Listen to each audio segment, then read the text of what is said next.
तुम्हाला सगळ्यांना माझ्याकडून आणि पांढरीकडून आणि ट्विटरकडून तुम्हाला सगळ्यांना गुढीपाडव्याच्या खूप खूप जास्त शुभेच्छा.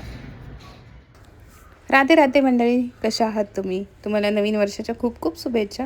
आज सकाळी मी खूप जास्त लवकर उठली, कारण आज संदीपला काही सुट्टी नाही. त्याच्यामुळं त्याला म्हटलं पटकन आवर आणि मी गेले खाली मस्तपैकी गाडी वॉश करायला. ॲक्च्युली पाणी नव्हतं, त्याच्यामुळे नुसतं जस्ट वरच्यावर पुसून घेतलं चांगलं.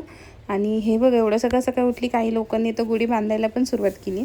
त्याच्यापैकी मस्तपैकी मी माझं आवरलं. आणि बघा, मी त्या दिवशी नाही, काल जे हार बनवले होते परवा, ते मी दाखवत होते. आणि आमची ही दुसरी गुढी बघा कशी येऊन सगळे इन्स्पेक्शन करते. आणि त्याच्यानंतर एवढ्या साड्या चॉईस करत होतो, पण एक पण साडी व्यवस्थित बसत नव्हती. आणि ही फायनली ही साडी खूप छान बसली चापून चोपून. कारण कसं होतं की हवा आली की ती उडून जाऊ नये म्हणून थोडीशी भीती वाटत होती, म्हणून ही साडी परफेक्ट बसली.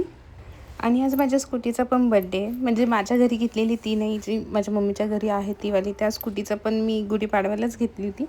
मग त्याच्यानंतर संदीपने पण मस्त पूजा करून घेतली आणि मी पूजा केली. ॲक्च्युली आजचा खूप छान मुहूर्त आहे. जे असं म्हणतात की 3.5 जे मुहूर्त असतात त्याच्यापैकी हा एक आहे बहुतेक. तर correct me I am wrong. आणि त्याच्यानंतर मग मस्त आम्ही आमच्या गाड्यांची पूजा करून घेतली. 2 स्कूटी आणि पप्पांची पण एक गाडी होती, त्याच्या पप्पांची गाडी, तर त्याची पण पूजा करून घेतली. आणि आम्ही घरी गेल्या आम्हाला कोण भेटलं असेल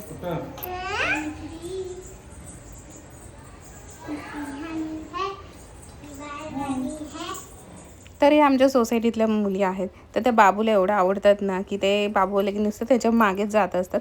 त्याच्यापैकी मी मस्तपैकी गुढीसोबत चहा एन्जॉय केला. माझं एवढं छान ॲटमॉस्फिअर होतं. आणि ते जे मी काल पार्सल ऑर्डर केलं होतं ते तिला बिलकुल आवडलेलं नाही आहे. पण आज बघा ती कशी झोपली. त्याच्यानंतर हे झेप्टोचे जे बॉक्सेस होते पुठ्ठे, ते मी खाली लावले. ते कॅटसाठी तेव्हा ती एवढी चिडली होती, बसतच नव्हती माहिती आहे का. टूला तर आवडलंच नाही. आणि पांढरीला दिलं तर पांढरीला पण नाही आवडलं. पण आता बघा कोण कसं झोपले. नंतर मी माझ्या पांढरीला माझ्यासोबत झोपायला घेतलं होतं आणि तिच्यासोबत जरा खेळत होते. बघा मी कसं करते तिला रगाने. आणि त्याच्यानंतर मस्तपैकी आम्ही जेवण केलं. आणि आज खूप छान मूवी लागला होता दे दनादन. एवढं सुंदर मूवी आहे ना तो, एवढं कॉमेडी आहे. असा होता आजचा दिवस मंडळी. बाय, भेटूया उद्या.